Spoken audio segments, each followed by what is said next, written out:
तहव्वुर राणा को 16 साल पहले अमेरिका में गिरफ्तार किया गया था। वो भारत आने से बचने के लिए, जैसा कि मैं बार बार कहता रहा हूं, तमाम तिकड़ में भिड़ाता रहा कि वो भारत के हवाले ना लगे। लेकिन आखिरकार नाकामयाबी जो थी वो भारतीय एजेंसियों के लिए अब कामयाबी में तब्दील हो गई। दरअसल राणा और उसके दोस्त हेडली ने मिलकर मुंबई में हमले की जैसी साजिश रची थी, उसको जानने के लिए आपको हमारी एक खास रिपोर्ट देखनी चाहिए।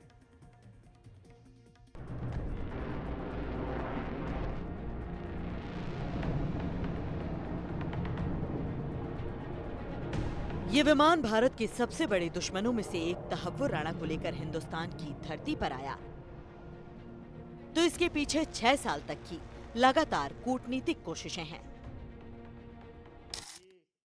मिनिस्ट्री ऑफ एक्सटर्नल अफेयर्स के लिए और एनआईए के लिए ये बहुत बड़ी अचीवमेंट है।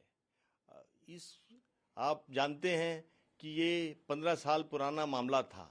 इसमें कितना प्रयास किया गया है ये तो सिर्फ एनआईए के वो ऑफिसर ही जानते हैं जिन्होंने इस केस पर काम किया है। अब आप भारत की उस कूटनीति के बारे में भी समझ लीजिए जिसके तहत तहव्वुर राणा को भारत लाया जा रहा है। नंबर 1, साल 2011 में एनआईए ने तहव्वुर राणा के खिलाफ चार्जशीट दाखिल की। नंबर 2, लेकिन उसके बाद 9 साल लग गए जब 4 दिसंबर 2019 को पहली बार डिप्लोमेटिक चैनल से राणा के प्रत्यर्पण की मांग की गई। नंबर 3, भारत ने 10 जून 2020 को तहव्वुर की अस्थायी गिरफ्तारी की मांग की। नंबर 4, फरवरी 2021 में प्रत्यर्पण की मांग करते हुए अमेरिकी न्याय विभाग को नोट भेजा गया। और नंबर 5, 22 जून 2021 को यूएस कोर्ट में राणा के प्रत्यर्पण को लेकर भारत ने सबूत पेश किए। इन प्रयासों का ही नतीजा 10 अप्रैल के रूप में सामने आया, जब तहव्वुर राणा का भारत आना मुमकिन हुआ। बहुत बड़ी मैं इसको एक भारत सरकार की उपलब्धि मानता हूँ, डिप्लोमेटिक विक्ट्री मानता हूँ, जो इस प्रकार का आदेश करा सके। और अमेरिकन अथॉरिटीज़ ने पूरा सहयोग किया उसको प्लेन में बैठाने के लिए। बाकी फिर इंडियन एजेंसीज को हैंडओवर कर दिया, बाकी कार्य वो करेंगे, वो आएगा। वेडनेसडे की बात है, वेडनेसडे थर्सडे में, आज वेडनेसडे है, आज या कल में वो लैंड कर जाएगा। एनआईए की कस्टडी में शुरू में रहेगा। एनआईए अपना पूछताछ करेगी उससे। बहुत सी बातें निकल के आ सकती हैं कि और किन किन की सहयोग लिया गया, कौन कौन और कॉन्ड्यूट हैं, क्या हैं। काफ़ी लाभदायक सूचनाएं मिल सकती हैं।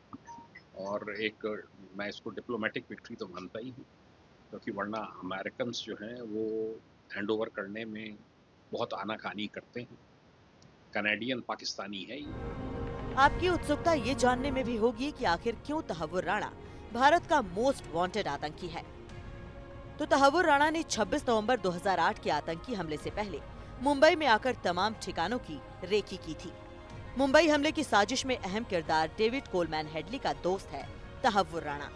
तहव्वुर 2008 में 13 से 21 नवंबर तक मुंबई में रहा। ये तहव्वुर का आतंकी प्रयोग ही था कि उसके मुंबई छोड़ने के 5 दिन बाद ही वहाँ पर भीषण आतंकी हमले हुए। तहव्वुर राणा के आतंकी पाप के कारण ही 166 बेगुनाहों की जान चली गई, जबकि 328 लोग घायल हो गए। छोटे छोटे बच्चों तक ने अपने हाथ पैर गंवा दिए।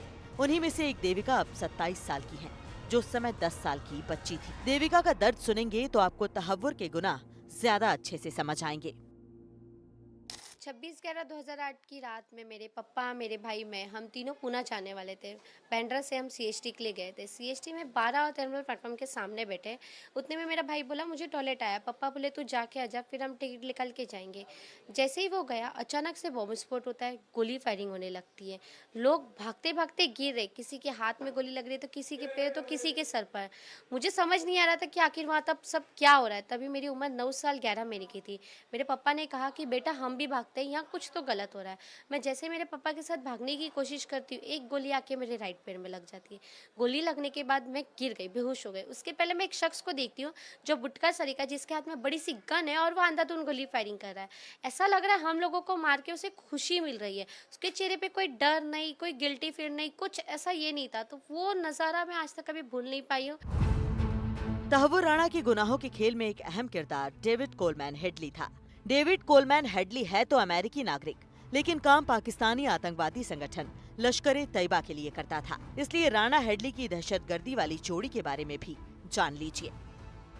डेविड कोलमैन हेडली 9 बार भारत आया, जहां उसने कई शहरों की रेकी की।